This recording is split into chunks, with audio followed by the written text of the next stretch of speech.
So I'm sure you know the controversy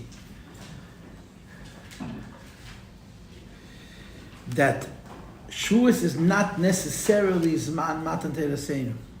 Shavuos is not necessarily the same day that the Eibusha gave us the Torah. Pesach is always Man Cheruseinu, Sukkot is always Man Simchaseinu, but Shavuos is not necessarily Zman Matan Torah. The Gemara says, Lepamim b'chamisha, lepamim b'shisha, lepamim b'shiva. Sometimes Shavuos will be on Hay Sivan. If Nisan and Iyar both have 30 days, then Shavuos will be Hay Sivan. If it's Kesidra, that means Nisan is Mali and Iyar is Chassid, then it'll be on Vav, which is the day of Matan Torah. And if it will be Shneim Chasedim, if Nisan and Iyar will both have 29 days, then Shavuos will be on Zayin. Because Shavuos is 50 days after Tis Mitzrayim. You go out of Mitzrayim and Tezvav Nisan, from the next day you start counting, 7 weeks exactly, and the 50th day is Shavuos. Meaning to say, the Shavuos will always be 1 day after Pesach. There's a Gevaldik Yeremes for this, you know that. At Bash Gar Dak Hatzvap. It works. Aleph, the first day of Pesach, is always the same as Tisha B'Av. Bash Beis, the second day of Pesach, is always the same day as Shavuos. Gar Gimel, the third day of Pesach, is always the same day as Rosh Hashanah. And so on it goes. Tzaddik is Tzem. Yom Kippur will always be the same as the 5th day of Pesach. It works. It's brought in Shulchan Aruch, it's brought in Torah. But the second day of Pesach is always the same day of the week of Shavuos, because you start counting Sfira the second day of Shavuos. And Sfira is exactly 7 weeks. So if you count 7 weeks and you started on Monday, Sunday night, you're going to finish on Sunday, right? Matzah Shabbos. Because 7 weeks are from a Sunday to a Shabbos. The last day of the 7 weeks is not going to be a Sunday, it's going to be a Shabbos, and the next day is going to be Pesach. Shavuos. And since this year Pesach started Monday, Sunday, Matzah Shabbos to Sunday, so Shavuos is Monday, Sunday night to Monday, Shavuos. But in Siddur it says, Ma'aman Torah Seinu. It says in the Siddur the time that Eibusha gave us the Torah, for all kinds of reasons, including the fact that we now have a calendar, and the way our calendar is fixed, we don't decide how many days Nisan and Iyar are going to have. It's all been predetermined. Every single year Nisan is going to have 30 days, and every single year Iyar is going to have only 29 days. Only 2 months that are variable in our calendar, and that's Cheshvan and Kislev. Cheshvan can sometimes have 29 and sometimes 30. Kislev can sometimes have 29 and sometimes 30. And in a normal year, Tishrei will have 30, Cheshvan will have 29, and Kislev will have 30. But from Tevis, it's order, 29, 30, 29, 30. Tevis is 29, Shvat is 30, Adar is 29, and so forth and so on. And when you have an extra Adar, the extra Adar is always 30 days. That's the halacha, that's the way it goes. So by us, Shavuos is always Ma'aman Torah Seinu. Of course, you know the stories where the Rebbe has this very complicated shita. If you crossed international date line, depending from where you're coming, you can either have Shavuos a day earlier than everybody else or a day later than everybody else.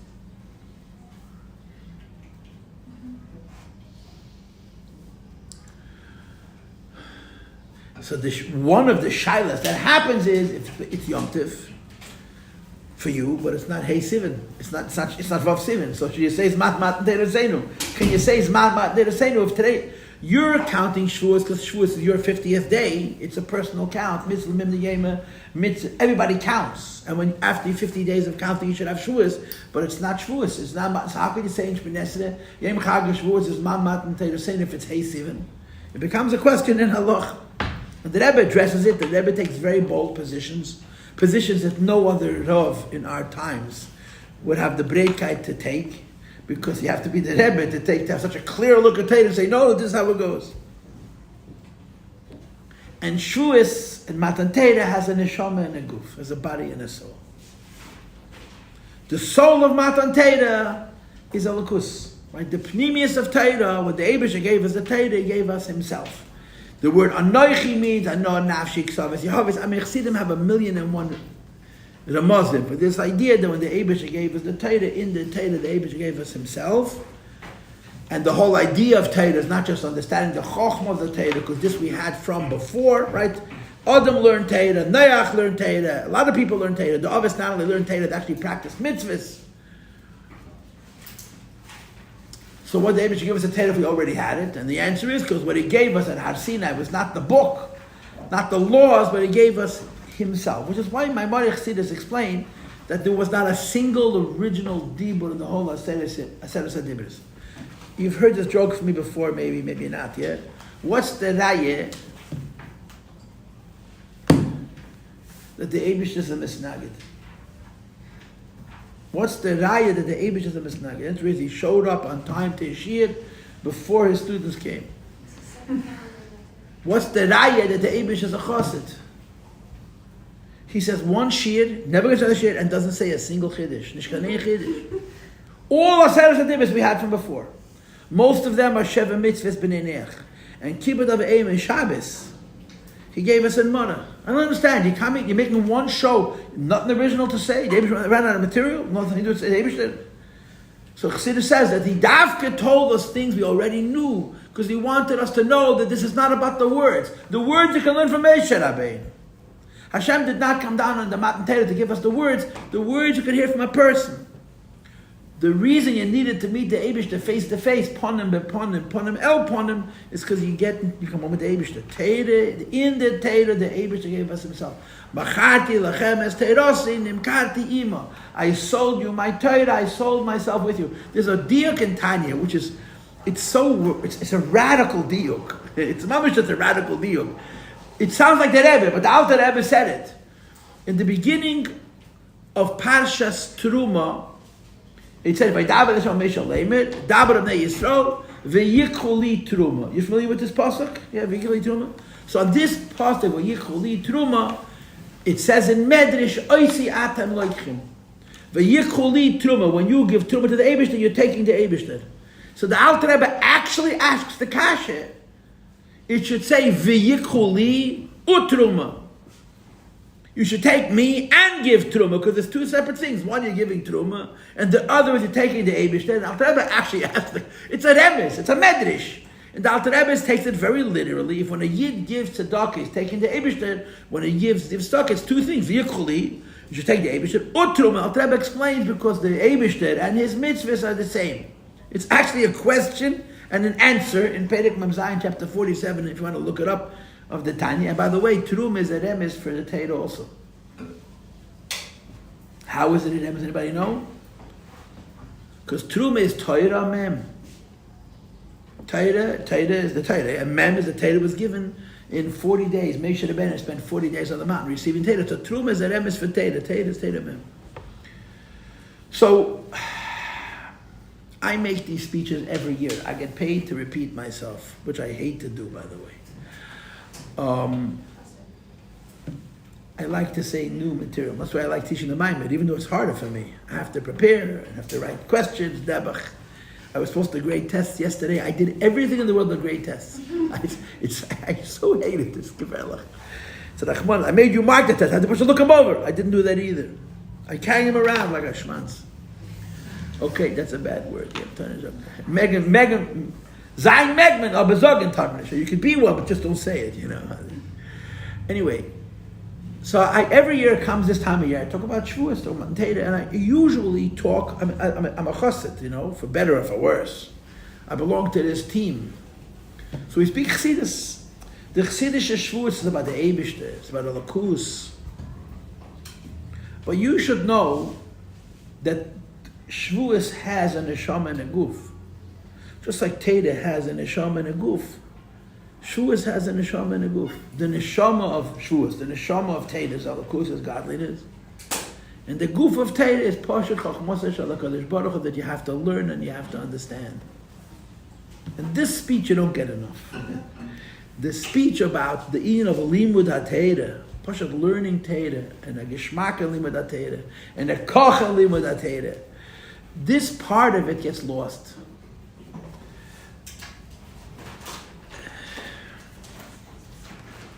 There's a story that Misnagdim love to tell. And it's a true story. It's a true story. I heard the story as a child, before I heard it from the Misnagdim. The Rebbe used to go visit his mother. You know where the Rebbe's mother lived? The Rebbe lived when the Bachim sleep. 1418 she lived. 1418. The two buildings now attached.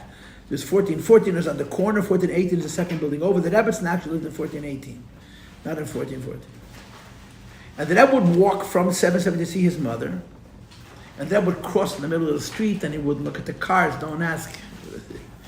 The Rebbetzin originally lived on the other side of Eastern Parkway, you know that. She had an apartment on St. John's in Kingston, and people know which apartment it was. And the Rebbe would go visit his mother every day. Before the Rebbe was the Rebbe, I think he even went twice. And he would cross Eastern Parkway in the middle of the street, and he wouldn't look. Now, in those days, Eastern Parkway was not like today. It was 3 lanes in both directions. And New York was still New York. Everybody was nervous and aggressive. They're mellowing us out. They put us all on marijuana. They're slowing us down. Every 2-way street is now, every 2-lane street is now one. Every move so slowly. Nervous New Yorkers, gelaufen. And they would walk across the street and wouldn't stop to look. And the cars would stop and honk and screech. And they would walk. And the Rebbe's mother would have her throat and her heart in her throat. And she moved Pasha so the Rebbe shouldn't cross Eastern Parkway. The Rebbe he wouldn't stop to look. He would walk. You gotta let the cars hit him. I dare you, you know. The Rebbe, Alakus gave. I heard, I wasn't born yet, but that's what I heard from people. She moved apartments because she didn't want the Rebbe to cross Eastern Parkway. But I know from people, I heard from my teachers, the Rebbe used to cross Kingston and just in the middle, and just walk. And the cars would stop and beep and scream, and they walked. Why the Rebbe did it? I have explanations, but I don't know if they're true or not. So I'll save them for when I'm in a fantasy mood, you know what I'm saying? So wait, he would go see his mother. Spitzkalad's really into that too. What, into the story? No, into crossing the street. In the middle, and not looking? No, they're not so spitz. They all look. So say and let them walk across Eastern Parkway with the 2 lanes in each direction and the crossing lane and the turning lane and not look. Excuse me. The non-Spitz Chabad do that. The Rebbe didn't look. The Rebbe walked. He dared the cars to hit him. And they were going 50 miles an hour then. Say you go more than 35, they give you a ticket. They were going faster. The Rebbe didn't look. The no Spitz Chabad, even Spitz Chabad takes the peak. Then the cars. When it gets to dark, I'm serious. Anyway, the Rebbe would go see his mother, and occasionally he would go straight home. The Rebbe went home every evening. The Rebbe went home every night for supper, in quotations. Until Lamed Ches, the Rebbe would stay in 770 until midnight. And nights of Yechidus was all night. But he went home in the evening. He would sit down with the Rebbetzin maybe to eat. He would go home in the evening some days. So he would walk from his house, from his mother's house, which is President Kingston, to his house, which is halfway between Brooklyn and New York and President. But his house and his mother's house are on the same side of the street. So the Misnagdim love to tell the story. It's a true story. That would cross President to the Eastern Parkway side of President, walk down the block of President on the side closer to Kingston, closer to 770, and then cross back over on the corner. You're not a Crown Heitzer. Why? The Rebbe would go see his mother. She lived on the far side of President. He would walk back to the other side of President Street, closer to 770, walk down that block and cross again. Because there was a koilel there. And besides the koilel, I think Chaim Berlin had a koilel Crown Heights. And the Rebbe wanted to walk by the koilel and hear the koil Torah. Poshut kipshut. The Rebbe told it to people. And the Misnagdim love to tell the story. And of course they follow up by saying, but the Lubavitchers don't learn. And unfortunately, we could learn better. But the Rebbe would wanted to hear a kol Torah. The Rebbe kocht in Torah, you have no idea. Every free minute that the Rebbe had, he was learning Torah, the pashtus. The burdens that the Rebbe carried, the responsibility that the Rebbe carried and carries, are so unbelievable. The responsibility, what the Rebbe carried on his shoulders, 1,000 men couldn't carry, 1,000,000 men can't carry it. It's not normal. Besides for the fact that he remembered everybody's name and everybody's problems, I'm talking about the achrayus. The Rebbe felt personally responsible for every Jew in the world. The Rebbe felt personally responsible for every Jewish community in the world. And he didn't just say Tillim, he did things. The Rebbe read every paper that had any article about any Jewish community, any Jew, any place in the world, and the Rebbe was constantly doing things. The Rebbe did shluchim, markers. But you know how many things the Rebbe did through non-Lubavitchers? the stories never end. The number of people who walked into the Rebbe's room to say hello and got a job, not a pleasant one, not an easy one, but a serious one, is unimaginable. The achrayus that the Rebbe carried during the Soviet Union years, the Rebbe was paying attention to what's going on in the Soviet Union. The Rebbe would collect information using all kinds of secret methods. The amount of responsibility the Rebbe carried, the number of letters the Rebbe read, the amount of tzaras that were dumped on the Rebbe's table, it's unimaginable. And more than half his day he learned Torah. More than 12 hours every day. How? It's not only the pshat, how did he find the time? Where did he find the menuchas hanefesh? How could a person who's so busy with so many important things be able to calm down and learn? But he didn't waste a second. Rabbi Chadakov, you don't remember Rabbi Chadakov. Rabbi Chadakov was such a yeke, he was so not the Lubavitcher. He was the most important Lubavitcher in the world, but he was square as a cube, frozen solid. Rabbi Chadakov was so frum, Rabbi Chadakov was so easy-eaten. The Rebbe took him as a secretary, he was a very skilled man. Rabbi Chadakov was don't misunderstand. Rabbi Chadakov was an extraordinarily gifted human being, very gifted in many, many, many ways. But he was poshet, very frum. And he was also Talmud Chacham. He was an Adam Gadol. If Rabbi Chadakov had not been the Rebbe's secretary, he would have been a Gadol B'Yisrael. Poshet K'pshutai. Rabbi Chadakov was a Yid who also learned Torah day and night. But he would always complain. I don't know how he does it. The Rebbe walks in from a Fabrengen, from 8 hours, 10 hours, 12 hours learning with Chassidim. Before his door is closed, he's holding a Gemara. The smother wasn't normal. Poshet the Chibas HaTorah, Lieb Haben Torah. And the Rebbe wanted that we should love the Torah the way he does. I know for myself. I have a very good life. Let me tell you, I have a very good life. I spend my life learning and teaching Torah. There could be no better life. I'm very lucky. But people do share problems with me. Unfortunately, people please don't share any problems with me. I'm not interested. I don't need to collect a certain number of problems a day to say, oh, I feel good. So many people dump their tzaras on me. But people share painful things with me. And I don't always have time, but I try my best to give people feedback. I never pick up the phone. But if you leave me a message, I try to respond. I try to help people. I'm not perfect. I drop the ball quite often, but I try to be the. And if you listen to a person who starts for 45 minutes, when you hang up the phone, you're exhausted emotionally. And you have to sit down and learn. That's now. This minute, this second. And my own, forget about other people's, my own life. And no life is perfect. Everybody's got stuff. I have son-in-laws, I have daughters-in-law. So everybody's, life is whatever life is. I have parents on the gesundheit, I have a mother-in-law. All of these things are available you. You have to go here, you have to go here, you have to do this, you have to do this. There's so many little things that pull you in 1,000 different directions. And the Bein Amish Pesoyim, the moments in between. The Mesnagdim say that the Vilna Gaon used to say, Vilna Ret Men Agon. Only if you want to become a Gaon. I don't think you're going to become the Vilna Gaon if you want to. The Vilna Gaon was a very special Neshama. But somebody once asked the Vilna Gaon how come he was greater than his Chaverim. He said, because of the 5 minutes. I heard this from Mesnagdim. And I mean this in the most respectful way. The Rebbe didn't even like the word Mesnagid. The Rebbe used to use the word Oile Misha. People don't learn Chassidus because they're very Erliche Yidden. What's the word?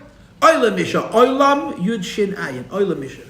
Weltliche. Shir. But there's 5 minutes between the breakfast and the shir. So the other guy says, okay, 5 minutes, let's what's going on in the world. They're going to pick up a sefer. He says, those few seconds here. The Rambam writes, there's something called Kesed Teda, the crown of Teda. The only way as a person is zeichet to Kesed Teda is you don't waste a single night. A single night. Every night you learn Teda. The Gemara says, the night was created for learning Teda. And the Rebbe didn't waste a second. Every minute he was learning Teda. And he loved Teda. He loved Teda. I'm going to tell you mamish of Lashon Hara. About Lashon Hara, which is so bad that I shouldn't say it. Have you ever heard of a Jew whose name was Shlomo Karbach? You ever heard of him? Yeah. Anybody heard Shlomo? You ever heard of him? You heard of him? Yeah, mommy. Shlomo Karbach was for many, many years very close to the Rebbe. Very close to the Rebbe. Extremely close. And at some point, the Rebbe was Pashat officially Merachet Kim. I'm not going to go into it. That Lashon Hara you can hear from somebody else.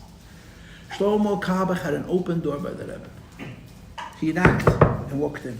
There were people. There were a handful of people. The Rebbe told them, don't wait in line, don't make an appointment, knock and walk in. And they used it. There was a Yid named Leibel Bistritsky had an open door by the Rebbe. Yid Shalom Hachter an open door by the Rebbe. Just knock and walk in. The Rebbe told certain people, don't make appointments, don't go to the secretary, give a clap and tit again. Shlomo had an open door by the Rebbe. Everybody assumes that the reason Shlomo had an open door by the Rebbe because he did so much hafotza. Shlomo Kabach is one of the most successful Yidden in our generation in terms of Kiruv. And the Rebbe was his teacher. The Rebbe was his inspiration. The man had talent till here. He was so gifted.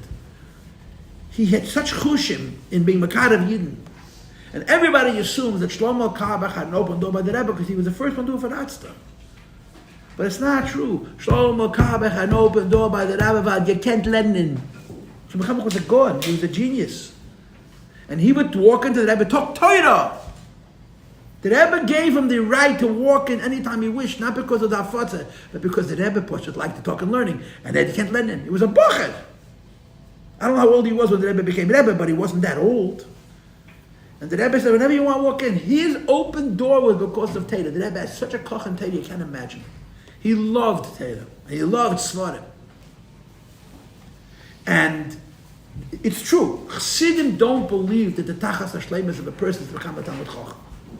The tachas hashleimus of a person is to become a servant of Hashem. There's a very big difference between those two things. But a significant part of serving the Eibush is learning Torah.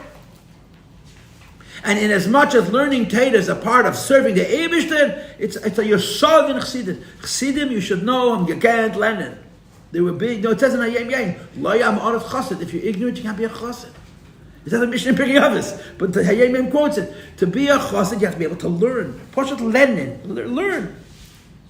And there's another shvuas, the shvuas of limud Torah, the shvuas of Poshet learning Torah. And Chassidim, who were real Chassidim, first of all, they had a chibas Torah. They loved the Torah, and every spare minute that they had, they learned the Torah, and they knew Torah. They knew Torah.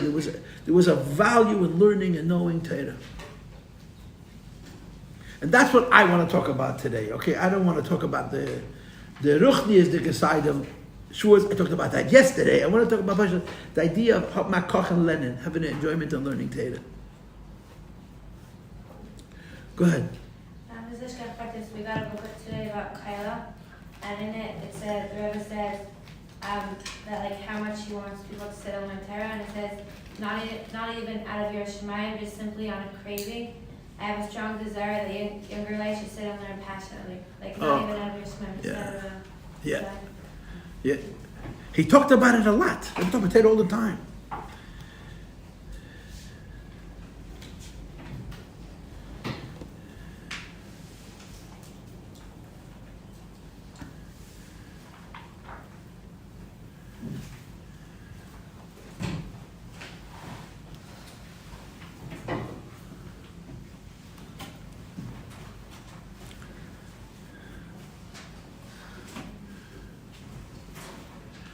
I'm pushing developing in my mind some ideas.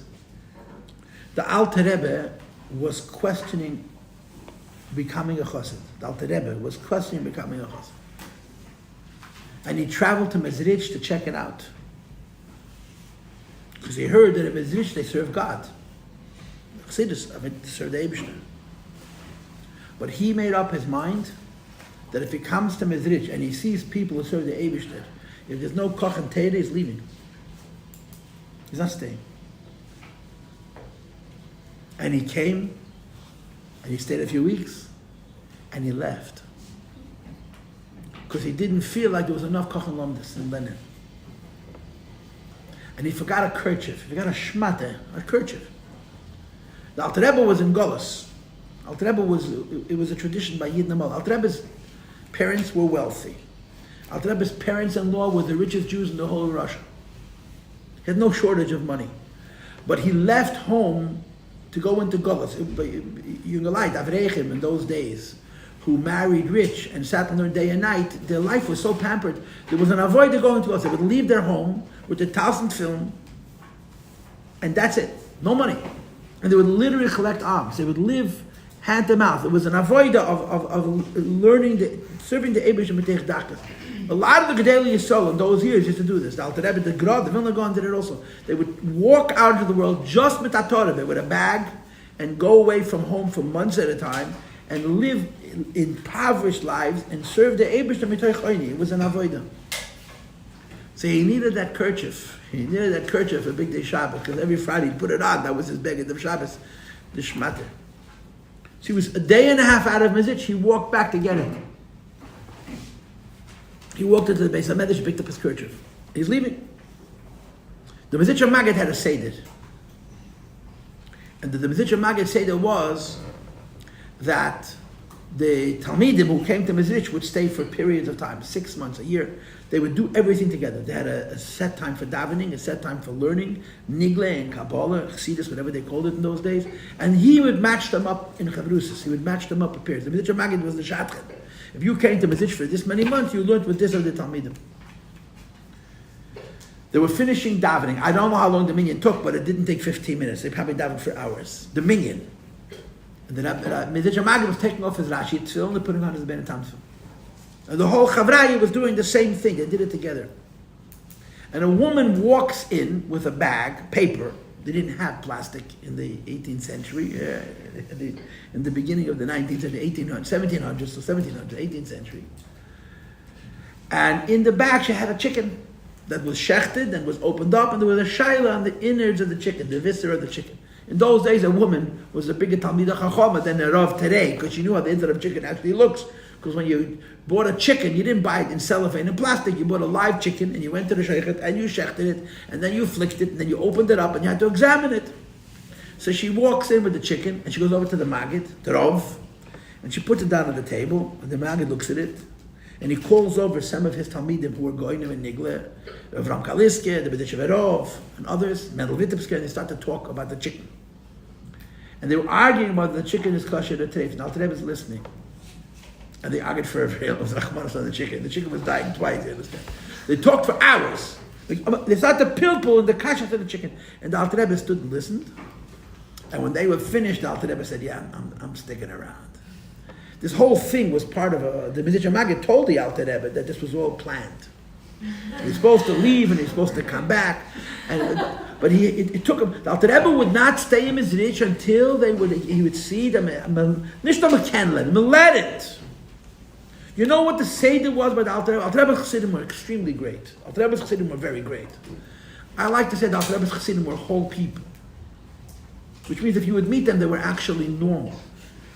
Because everything was big by them. They were not just exceptional in one way. You know, people who daven all day long and don't know how to make a living or something like that. They were whole. They were ganze Menschen. They were shleimim. They were gdoilim. They were giants. When the Alter Rebbe's Chassidim came to the Alter Rebbe to Yechidus, for which they waited years, you walked into the first Yechidus of the Alter Rebbe, and the Alter Rebbe would say to you, what difficulties do you have? Was ist dir schwer? And he meant in Lomdis, Nigle. And you would go into the Alter Rebbe, and you were being Moshe Nefesh to become a chassid. Becoming a chassid in those times was pushed physically dangerous. Financially, it was suicide. They would boycott you and you lose your parnasa. But even physically, they could beat you up. And you have Mesiras Nefesh comes to the Alter Rebbe. Why? Because the Alter Rebbe teaches how to serve the Eibishter. And you walk into the Alter Rebbe, and the Alter Rebbe says Nigle. And you say, I didn't come here for Nigle. I came here for Avodas Hashem. And the Alter Rebbe would say, I'm sorry, sir, Azayah the Seder, the Eretz Yechidus is Nigle. And every chosser the Alter Rebbe knew that before the Alter Rebbe would talk to him about Avodas Hashem, he had to be matziyah his questions, and Nigle and the Alter Rebbe would answer. And there's a very famous story. It's famous because it's in the Likutei Deburim. One of the greatest chassidim of the Alter Rebbe, his name was Baruch Mordechai Babreski. He was later a Rav in Babreski. He was a big Rav. He was a Gaon Eilon. The Baruch Mordechai Babreski lived in Vilna. And his father had died when he was a child. He moved away from home. It's a funny story. That he heard that the Av Bezin of Vilna married the Bezivik Sheni. He had lost his wife, an almana from this and this shtetl. He was not shtetl, and he found out post facto that it was his mother. He was away from home for so long, he probably lost track of his mother. His mother married the Av Bezin of Vilna, but his name was Avram. The Rav of Vilna was a very big god and a big bisnagid. The Baruch Mordechai Babreis had 3 shaylas in Lumdis that he had asked all Gedali that. He even asked the Vilna Gaon himself, the Gra. And the Vilna Gaon answered the questions, but he told him that these answers are doichak. They're not such good answers. The questions are better than the answers. The Baruch Mordechai Babreis joined secretly the kibbutz of Chassidim in Vilna, and they learned how to daven, how to connect to the Eibishter. That was the chiddush. And he came to the Alter Rebbe with great Mesiras Nefesh. And he walked to the Alter Rebbe, and the Alter Rebbe says to him, "What are your questions?" And he told the Alter Rebbe, "I didn't come here for that." And the Alter Rebbe said, "I didn't ask you. The first Yechidus is Nigla." So he told the Alter Rebbe his 3 questions. The Alter Rebbe answered him on the spot. But the answers the Alter Rebbe gave him were so beautiful, it was not to be believed. They were precise, they were correct. He was so behishtoimamus, he couldn't believe it. Because he knew how much he knows how to learn. He knew how difficult these kashas were. And the Rebbe answered him so clear, so simple. He went back to Vilna. He went into the Gra and told him the 3 answers. And the Gra Zaris from the Kalim. The Vilna Gaon said, "You told me where these answers come from. I'm going to carry his bag to the mikvah, become his shabbos." And the Baruch Mot was afraid. Because at that time, he wasn't known as a chassid. So he didn't tell him. Later, there was a public burning of the Tanya in Vilna. And the Graz gestanden dabei, the Vilna Gaon stood there, the public burning of the Tanya in Vilna. And the Baruch Mordechai went over to the Vilna Gaon and said, "I just want you to know that the mechaber of this sefer is the source of the 3 answers in my kashas that I told you years before." And the Gra answered him, "Istu bist negeh bedal bist apostle Eidus." He was now known as a chassid. In other words, now I don't trust your witness. Had you told me then, I would have believed you. Now, api alocha, you're apostle Eidus. I can't trust your witness because you're from the camp of the Chassidim. Yeah, it's a maida de kamais. By the Rabbeim, I'm trying to, in my mind, try to put together a few stories that are sort of important. What does the Rebbe say about this? Huh? What does the Rebbe say about this story? I never asked him, he never told me.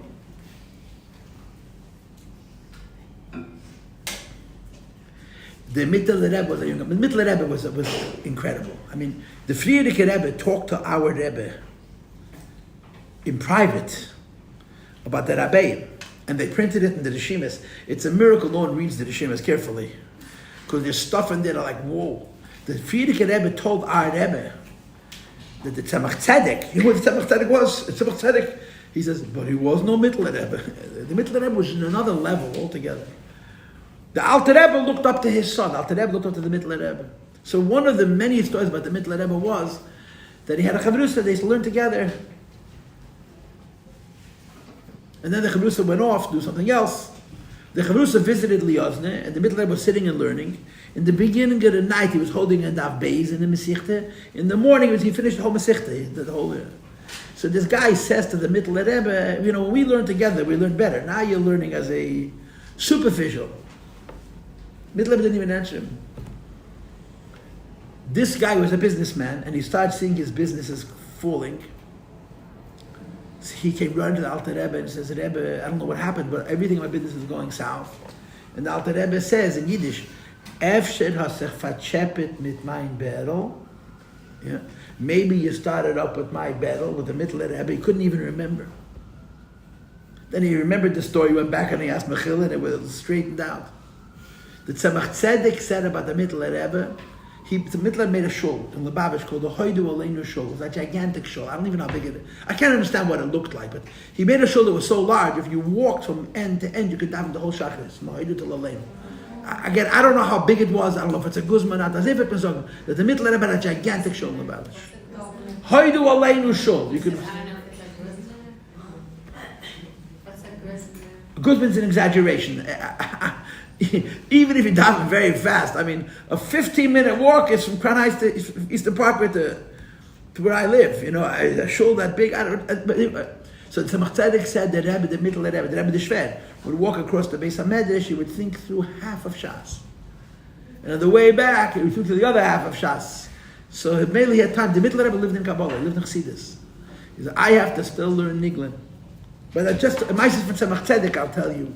So just one more word about the Mittel Rebbe. The Mittel Rebbe was once traveling someplace, And he rushed the Balagol. He rushed him to move very fast. He was in a rush. He was nervous.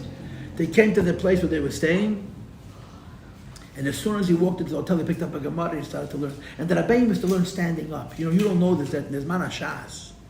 There was a time that you're not allowed to sit down when you learn Torah. Teresh Balpeh. There was a time in the history of the Jewish people, it's brought in the Gemara, that when you learned, you stood. Then there was Chalisha, so there's people who couldn't physically stand, so they, quote, gave permission for people to sit. The Rebbe always learned standing up. There's pictures to the windows of the Rebbe's room. The Rebbe would learn Gemara standing. He would stand. As a child, as a Rebbe, as an old man. The Rebbe, when he learned Torah, would stand. He would stand.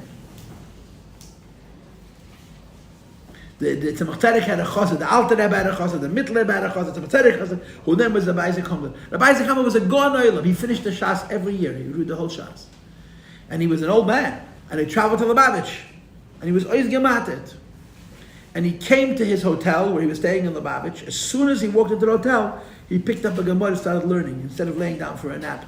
The Tzemach Tzedek said to the Chassidim, Gate cooking of them Zayden Zachassid. Go watch what my grandfather's chassid does after traveling for weeks by wagon to come to Lubavitch as soon as he comes in, or days. It's like a Shtat Lenin.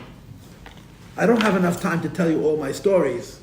I can reassure you that all the Rabbeim had a moirudik kochan Torah, and they wanted we should have a kochan Torah. But I'm just going to tell you a couple more stories. I don't want to keep you over time. Tzemach Tzedek was a yigal. I told him he was a little boy, and he was an orphan, as you know. His grandfather raised him. The Alter Rebbe raised him.